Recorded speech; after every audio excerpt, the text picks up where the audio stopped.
Hello, ladies and gentlemen. Welcome to the Joe Emilio Show. I'm your host, Joe Emilio. Disband the Command Council. Doesn't that sound like an amazing idea? Well, the IRR is going to be fighting in court to do just that. They are at the moment campaigning to disband the Command Council. To talk about this and other topics, I'm joined by Gabriel Crouse of the IRR.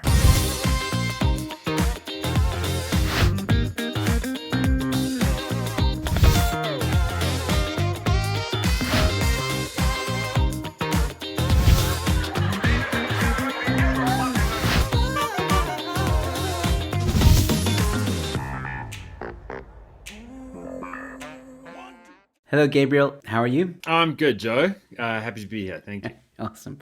Thanks again for joining me on the show to talk about this interesting campaign that the IRR has recently started. Can you tell us more about it? What is exactly this Disband the Command Council? So the Command Council has been in charge for over a year and a half. It's officially called the National Coronavirus Command Council, and it is effectively a super legislative body. There is no parliamentary oversight. There's no minutes that are disclosed, no reasons for its decisions that are given out unless you force them piece by piece to go to court. At court, they have been shown to have acted irrationally. The ban on hot food sales, the ban on sort of open-toed shoes, so on down the line. There've been lesser regulations that they've made that have been demonstrably only being allowed to exercise within limited hours, effectively crowding exerciser spaces. Those three in one particular judgment were ruled to be irrational. Another important sense in which the Command Council is being irrational is, let's bear in mind that its effective Prime Minister is Nkosazana Dlamini-Zuma, who proclaimed the 2021 election prematurely before there'd been an in-person registration, effectively disenfranchising hundreds of thousands of South Africans. She did this deliberately in the hopes that it would cause the courts to say, well, it's too late. You've disenfranchised people, so we need to cancel the election and start all over again. And that's going to send us into next year or years afterwards when coronavirus eventually goes away. That action was deemed to be irrational. We were the first to call it out like that, and we took it to court. What does this all add up to? You've got an irrational command council that doesn't have parliamentary oversight, that stays in charge as long as coronavirus is around. Now, Nature, one of the foremost scientific publications, did a survey earlier in the year of scientists and found that they all basically agreed that ending coronavirus is a beautiful dream, but a fool's errand. It's almost certain not to happen. Coronavirus is going to go endemic. It's here with us. And so if coronavirus stays with us forever, the Command Council is going to stay with us forever. And democracy is basically dead. I mean, it's still there on paper, but if you don't have parliamentary oversight over executive actions, and the executive is allowed to decide when you go to sleep, where you do business, what you're allowed to sell and not sell, just by the stroke of a pen, you live in what the Romans would have called a dictatorship. That word has a history. That's where it comes from. It comes from the idea that you give up on democracy because things are super scary and you give someone superpowers forever. So we say enough is enough. As I'm speaking, South Africa's had the lowest case and death record numbers on record since the first wave. That has hardly been covered on main professional news channels. It's good news. Since when are we afraid to talk about the good news? Well, since it embarrasses the Command Council. So let's bust the myth that we're in a state of disaster, end the state of disaster, end the Command Council, disband it, amend the Disaster Management Act to make sure that we never get into this mess again. And by the way, if you look at Discovery's estimates of convalescence, the number of people that have been infected and recovered, they estimate around 80%. You add vaccinations to that, we're looking like the UK, who's going through a terrible wave in terms of cases and practically nothing in terms of deaths. That's what endemic looks like. You get a new wave in terms of cases, but people are dying really even less than the cold and the flu. So that seems most likely for us. If that's not what doesn't happen, if something else happens, if Discovery's estimates are way off, for example, then we reinitiate the state of disaster to do what needs to be done, rather than just keep it going. You know, decent countries have ended their states of disaster and then restarted them when it's gotten hectic. We just have a power-hungry command council that doesn't want to let go, even when we have record low numbers. Yeah, I think to your point, I remember some voices. I think maybe it was IRR or some members of the IRR. I'm not sure. I stand to be corrected, but I know that there were some voices in the beginning of this lockdown, like way in the beginning, that said, we'll never get out of it. Not because of coronavirus, but simply because the ANC will not want to let go of their stronghold and their power. Well, look So at the track record. The ANC has recommitted itself to the National Democratic Revolution at every major convention, basically since Mangaung in the 1950s or 60s. Um, uh, Under Nelson Mandela and Thabo Mbeki, there was real pushback against that from within the ANC. But since Ramaphosa and Zuma have been in charge, there's been nothing but more power grabs, greater government overreach. The latest instances, I'm sure everyone's familiar with, expropriation without compensation. I mean, the thought that Ramaphosa has pushed, that our amazing response to the coronavirus is exactly what's going to justify nationalizing private healthcare across the country. There is an alarm bell just ringing in both ears. yeah, And you go on down the line: prescribed assets, trade controls. This is a power hungry elite that is not used to punishment at the ballot box, uh, but is still kept somewhat in place by having to explain itself now and then to Parliament. And that public disclosure affords faster access to courts, simpler means of resisting government overreach. That's what's been short circuited here. So it's a very important campaign. We're pushing on nearly 10,000. Haven't been going for that long, and the news cycle's been very much looking the other way. But ordinary South Africans, common sense South Africans, are buying into this. We encourage you to do that too. If you go to irr.org.za, you'll see the demand disband the Command Council campaign, and you'll see it on our social platforms too. That's the South African Institute of Race Relations. well, don't worry. I'm going to link it in the description below. So those of you that are watching, please go and check out the link and sign up. Very quickly, though, because there's going to be a few people that are going to ask this in the comment section and all that. So let's address it very quickly. So I've had people on this show that have said petitions are a waste of time. So how can you, or the IRR rather, guarantee that this petition is going to go somewhere? How do you address the naysayers of the petition? Yeah, listen up. It's very important to go to court in this country. That's the most reliable bet for defending civil rights. However, if you've been paying attention at all to the latest round of judicial appointments, if you've been paying attention at all to the outrageous criminal rulings that have been coming out of various parts of the countries in especially racially tense cases, then you'll know that the courts are not bulletproof. They are constituted by people. Ultimately, there is a heavy influence from the leading political parties, and it's not a sure bet. So it's not enough to just rely on court action. That's firstly. So we've been to court. We're happy to go to court again and treat it on its merits, but it's not enough. The the deeper robustness that democracy draws on is active citizenship. Now, naysayers of petitions often point to the silliest kinds of petitions, which to my mind is a little bit like someone who points to the worst usage of a gun and then says, well, all guns are bad. Okay, you've got to be more refined in your thinking than that. My favorite example of a petition is in Manchester, in the UK, in the early 1800s. A petition which basically a third of the adult population end up signing on called for an end to slavery. The United Kingdom, about 10 years, 15 years later, ended up ending slavery within its domain, and 20 years after that, 1837, sort of activating that as their major foreign policy issue. Now, I hate slavery. I love liberty. That petition, there's a direct causal connection between that petition and liberty being spread throughout the world in a way that is completely unprecedented. That's a historic example. If I want to look at some South African examples, the fact that the IRR has generated hundreds and thousands, or rather channeled hundreds of thousands of signatures against expropriation without compensation, taken them to the presidency, used that on the media here and internationally, used that as a basis for showing that the sort of in-person circus that went around the country, people were given scripts of what to say, and people who didn't like EWC were shouted down. But nevertheless, a sort of manufactured theater spectacle was created of massive land hunger.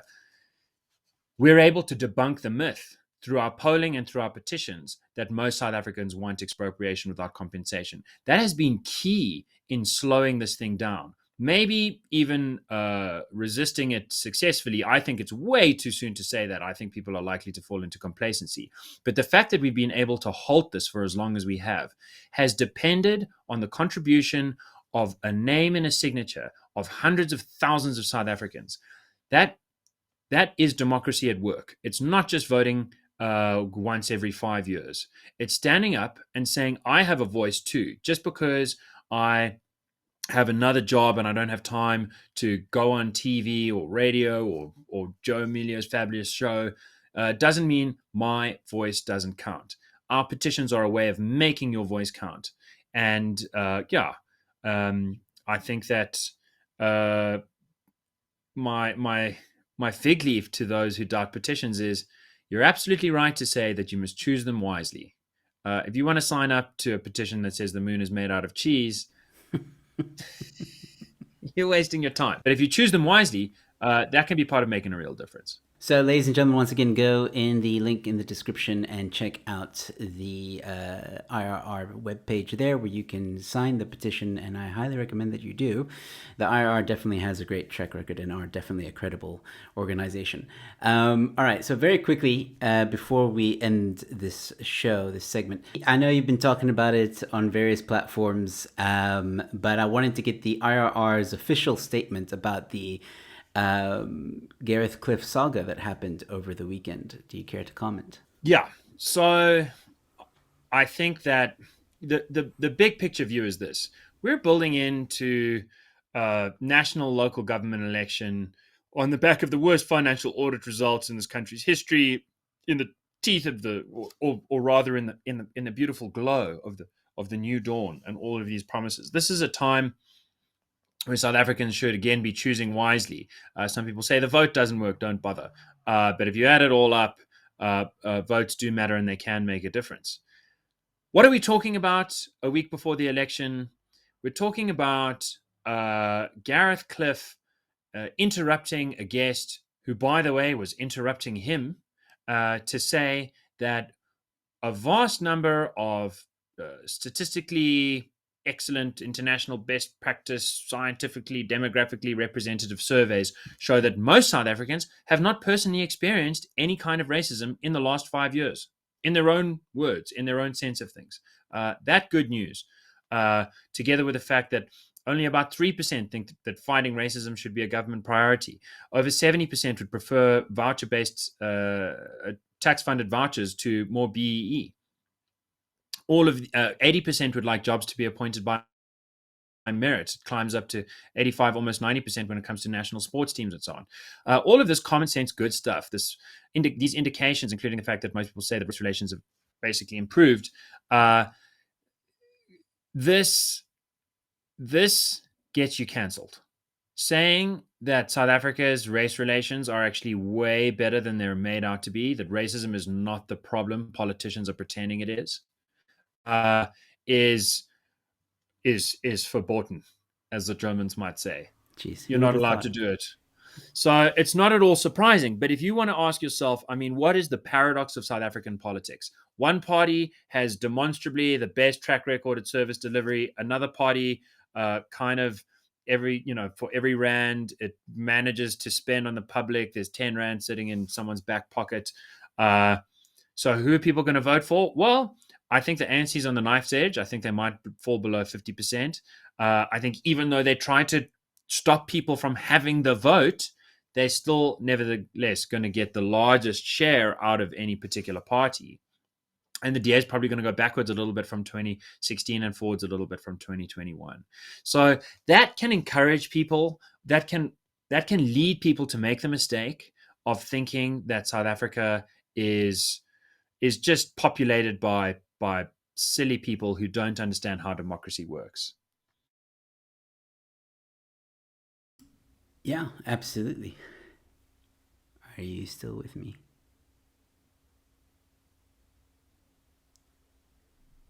I think let's just pick off from the start of that question. All right, no worries.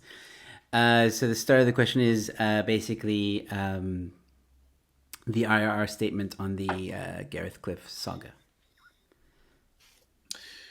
Sure. So the bigger picture is that in the build up to the national local government elections, you have a debate between the official opposition party leader, and Muzili Rakivani, one of Musi Maimani's acolytes. What's the conversation about? Well, it's kind of about the fact that there's one party with demonstrably the best track record of service delivery in the country. That's the DA. There's another party which seems to basically, for every rand it manages to spend on the public, put another $10 in its back pocket, with very deleterious effects for the poor, the middle class, and so on. And then you've got these new parties with no proven track record, but a lot of promises. Who should you go for? Okay, that's an interesting debate, interesting question. But all that really most professional tastemakers want to talk about is the allegation that Gareth Cliff and John Steenhuisen are racist, because Gareth Cliff, at least, has referred to the IRR's Reasons for Hope reports. This makes him racist. Okay, what do the IRR Reasons for Hope reports say? They say, well, firstly, how are they structured? We go out, we do demographically representative, scientific, international best practice surveys. We go and ask large numbers, random samples of people, what do you think? You don't have a microphone, but here's one now. Tell us what you think. We ask people, do you think racism should be a top priority for government to fight? 2 or 3% say yes. The rest say, unemployment, crime, service delivery. These are the issues. We ask people in 2020, have you experienced any form of racism in the last 5 years? 80% of black respondents said no. No racism at all in the last 5 years. Muzili Rakivani, by contrast, experiences racism on a daily basis, according to her. And according to her, if you doubt that, then you're subjecting her to more racism. So her definition is, I think, out of sorts with what most South Africans think. Otherwise, we wouldn't be getting the results that 80% have experienced no form of racism in the last 5 years. We asked people, would you prefer jobs to be appointed on merit? 80% say yes. We asked people, do you think that it would be better to have tax-funded vouchers than BEE? 70% say yes. We asked people, do you think there should be quotas in national sports? Over 85% say yes. When you ask about, do you think your teachers should be the same color as you, or it doesn't matter just as long as they're good at the job? Climbs towards 90%, say, doesn't matter what someone looks like, it matters what they do. This is just common sense. These are reasons for hope. Most South Africans have common sense. You cite that fact in the face of someone who has an illustrious career, who's been at the Constitutional Court, who has a successful business of her own, who's currently on a political platform aiming to, get paid by taxpayers big bucks. That person says, no, I'm suffering racism on a daily basis, without explaining it. No one questions it. No one challenges it. That's taken as a given. And the voices of the masses are basically ridden over. Now, do most people know that politicians are exaggerating racism in order to excuse their own failures or buy their own kudos? Yes, we found that most people agree that that is happening. But ask any behavioral economist, ask any empirical psychologist, and they'll tell you one of the stunning things about human beings is even when we know we're being fooled, we often still get fooled. So you have News 24, Times Live, Cape etc., and so on down the line, all saying, the DA is very terrible. They're good at service delivery, but really they want black people to be murdered in Phoenix. And even though it's foolish, many people kind of like, oh no, that's not good. I can't vote for that. I can't stick with that. And so we sit in a situation where most people know which party is going to offer them the best odds at clean governance, and yet most people are going to vote elsewhere. I don't think that history is going to be very kind to South Africa's lead editors of this era and TV and radio producers. And if you want a sense of what that looks like, you can read Cambridge historian Dominic Lieven on the Russian newspaper men, particularly in Moscow, in the build-up to the Soviet Union. People who just took a new, fresh, a kind of freshly industrialized community, didn't really know where it stood, very open to manipulation, and bamboozled and hectored and said it's all about Slav race solidarity, and the Germans are responsible for everything terrible that's happened, and if someone owns something, then they must be a thief and you should stab out their eyeballs.